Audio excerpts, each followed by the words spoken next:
सीख जो हमें गौतम बुद्ध की प्रेरणादायक कहानी से मिलती है। दोस्तों, अगर वीडियो पसंद आए तो लाइक, शेयर और सब्सक्राइब जरूर करना। एक बार की बात है, गौतम बुद्ध अपने शिष्यों को जिंदगी से जुड़ी अच्छी बुरी चीजों का ज्ञान दे रहे थे। सभी शिष्य उनकी बातों को बहुत ध्यान से सुन रहे थे। उन सभी में एक शिष्य ऐसा था जिसे प्रश्न पूछने की बहुत आदत थी। वो उठकर गौतम बुद्ध के पास गया और उनसे बोला, आप हमें जिंदगी के बारे में जो कुछ सिखा रहे हैं उस सब का क्या फायदा, क्योंकि हम में से बहुत से बच्चों को ये भी नहीं पता कि हमारे जीवन का मूल्य क्या है और ये जीवन हमारे लिए कितना कीमती है। पहले आप हमें ये बताइए कि इस जीवन का मूल्य क्या है। अपने शिष्य की बात सुनकर गौतम बुद्ध अपने कक्ष में गए और एक चमकता हुआ पत्थर का टुकड़ा लेकर आए। वो टुकड़ा उन्होंने अपने शिष्य को दिया और बोले, मैं तुम्हें इस जीवन का मूल्य तब बताऊंगा जब तुम इस पत्थर का सही मूल्य पता लगाकर आओगे। साथ ही ये ध्यान रखना कि तुम्हें ये पत्थर का टुकड़ा किसी को बेचना नहीं है। गौतम बुद्ध की बात मानकर वो शिष्य बाजार की तरफ चला गया।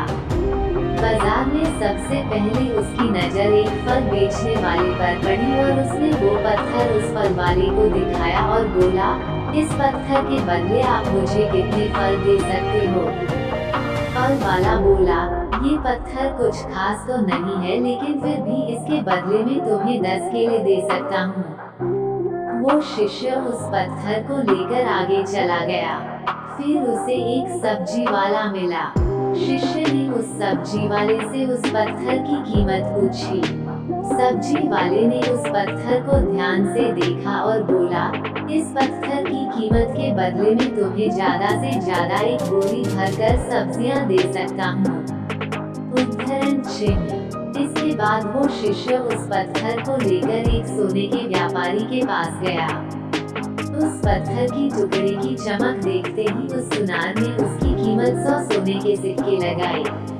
शिष्य ने वो टुकड़ा बेचने से मना किया तो वो सुनार उसके बदले 200 सोने के सिक्के देने को भी राजी हो गया।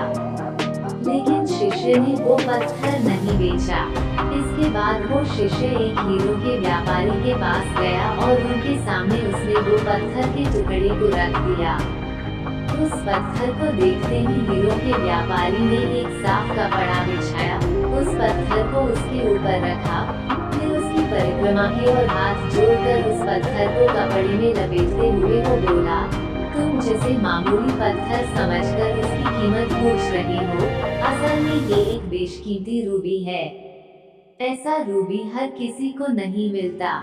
मैं अगर अपना सब कुछ बेच भी दूं तो भी इसकी कीमत नहीं चुका सकता। उस व्यापारी की बातें सुनकर वो शिष्य हैरान हो गया। वो दौड़ा दौड़ा सीधा बुद्ध के पास आया और उन्हें उसने जो कुछ भी बाजार में हुआ वो सब बताया। उसकी अचरज भरी बातें सुनकर गौतम बुद्ध बोले, तुम्हारे सवाल का जवाब इस रूबी की कीमत में ही छिपा है। हमारा जीवन भी एक रूबी है। रूबी की तरह ये भी बेशकीमती है, लेकिन हम इस बात को हमेशा नजरअंदाज करते हैं और अपने जीवन का मूल्य नहीं समझते। हम दूसरों को देखकर और उनके जैसा जीवन जीने की कोशिश में अपने जीवन की कीमत को कम कर देते हैं। हम ये सोचते हैं कि हमारी जिंदगी की कीमत वही है जो दूसरे हमें बताते हैं, लेकिन ये बात हमेशा ध्यान रखना कि सामने वाला अपनी हैसियत, बुद्धि और अपनी समझ के हिसाब से तुम्हारी कीमत लगाता है।